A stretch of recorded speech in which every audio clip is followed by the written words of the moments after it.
àníyàn onígbàgbọ́ ó lóore ju iṣẹ́ ọwọ́ rẹ̀ lọ. Allahu Akbar.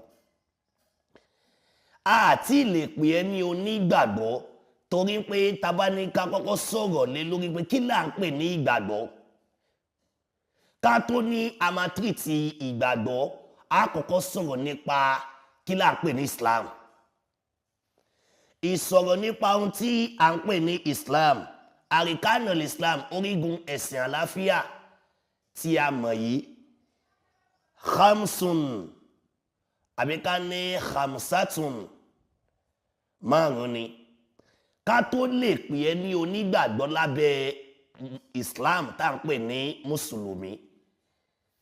Shahadatu Allah ilaha illallah, ó gbọ́dọ̀ jẹ́rìí pé kò sí Ọlọ́run Ọba àyàfi Ọlọ́run Ọba ọ̀kan ṣoṣo, ọba tó dé èmi àti ẹ. Ọba tá à ń sọ yìí, huwa Allahu ahad, òun lọ̀kan ṣoṣo. Allahu samad, òun sì lọ́ba àjíronú kan. Lam yalid walam yulad walam yakun lahu kufuwan ahad. Ọba tá a ṣe ń sọ yìí kò séèyàn kan tó lè fi wé, àbí èèyàn kan ló bí Ọlọ́run ni, àbí èèyàn kan ló ṣe kíní ni, kò sí nǹkan tó lè fi, òun nìkan ló dá wà láyé ọlá rẹ̀ tí ó sì sí, kò lè lékún kò dẹ̀ lè dínkù torí pé ó ti parí iṣẹ́ ìrìn àjò rẹ̀. Ó gbọ́ Ọlọ́run bá tóbi bí. Lẹ́yìn náà, wa anna Muhammadan Rasulullah, ó sì gbọ́dọ̀ jẹ́rìí pé Ànábì wa Muhammad òjíṣẹ́ Ọlọ́run Ọba ni. Tàbá ti ń rí méjèèjì lára rẹ̀ lábẹ́ àwọn àmì tá a máa rí pé onígbàgbọ́ ni ẹ́ lábẹ́ mùsùlùmí nù. Má gbàgbé tọ́pìkì wa tí a mú lénìí, òun náà ni pé ọ̀rọ̀ nípa àníyàn, àníyàtu qabla al-amal. Òun náà ni pé àníyàn, ọ̀rọ̀ nípa àníyàn yẹn la wá ń tírìtì bọ̀ wá, la fi wá mú àdís Ànábì wa Muhammad siratul mustaqim sallallahu alayhi wa sallam nípa Ànábì ní níyàtul mu'min. Àníyàn onígbàgbọ́ tí ẹrí yẹn khairun, ó mà lóore o, minni amalihi, ju iṣẹ́ ọwọ́ rẹ̀ lọ. Àwa fẹ́ ṣàlàyé fúnra wa nípa onígbàgbọ́ ká tó wọlé àníyàn. Àwa lè ṣàdédé kó sọ̀rọ̀ onígbàgbọ́, kí lẹ́ni yẹn fẹ́ mọ̀ gbàgbọ́ lórí abẹ́ kí ló ti ní ìgbàgbọ́, òun la fi mú al-Islam jáde wá. Tàbí sọ pé àti lè pè lónígbàgbọ́ àfi kó jẹ́ ọmọ mùsùlùmí. Àmì wo la fi wá ń dá ọmọ mùsùlùmí mọ̀ tá fi máa mọ̀ pé mùsùlùmí tó tọ́ lélẹ́yìí. A padà ṣàlàyé náà lábẹ́bẹ̀ náà pé kí ló ń pè ní mùsùlùmí, àmọ́ ẹ jẹ́ àkọ́kọ́ mọ àmì tá a dá mọ̀ lára rẹ̀ náà.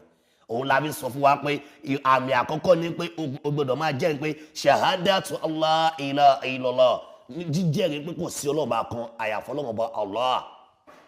Wa anna Muhammadan Rasulullah, ó sì gbọ́dọ̀ mọ̀ dájúdájú pé Ànábì wa Muhammad ọmọ Amina ọmọ Abdullahi tó jẹ́ ti ìdílé Kùrẹ́ṣì ní ìlú Mákà tó sì rìn àjò lọ sí ìlú Madina tó wá padà wálé. Ànábì wa Muhammad tá à ń ròyìn yìí o gbọ́dọ̀ mọ̀ pé òjíṣẹ́ Ọlọ́run Ọba ni. Ẹlẹ́kẹta bẹ̀ nínú márùn-ún, wa iqamu salat, wa iqamu salat, ó gbọ́dọ̀ máa kírun. Ó gbọ́dọ̀ máa ṣe kí ni? Ó gbọ́dọ̀ máa kírun. Ìrun táwa ń sọ lábẹ́bẹ̀ yẹn, salatu subuhi, salatu zuri, salatu asri, salatu maghrib, salatu ishai, ó gbọ́dọ̀ jẹ́ àwọn àmì tá gbọ́dọ̀ máa rí lára rẹ̀. Lára ilé la fi ń dá ọmọ mùsùlùmí mọ̀. Gbogbo ojú tí ń gbọ́ mi àbí gbogbo ojú tí ń rí mi nílé, wọ́n náà bíra rẹ̀ lérè, ṣé ìrun wákàtí márùn-ún rẹ̀ ń pé? Torí pé àrígbọ́lẹ́nu Ànábì wa Muhammad pé ìrun tí ẹ rí yẹn nípò òun ni miftahul jannat, òun ni kọ́kọ́rọ́ àlùjánnà. Ó dọ̀wọ́ èmi àti ẹ o, lára àmì tá fi ń dá ọmọ mùsùlùmí mọ̀ nù. Èyí tó jẹ́ ẹlẹ́ẹ̀kẹta bẹ̀, òun ni ẹlẹ́ẹ̀kẹta bẹ̀ torí pé shahadatu Allah ilaha illallah àti Muhammadu Rasulullah yẹn ẹyọkan nìyẹn. Wọ́n so papọ̀ mọ́ra torí pé wáwòlẹ̀ atif òun bẹ́ẹ̀, wáwòlẹ̀ atif làwọn oníkéwú máa ń pè, conjunction òun làwọn eléyìnbó máa ń pè, wáwò conjunction.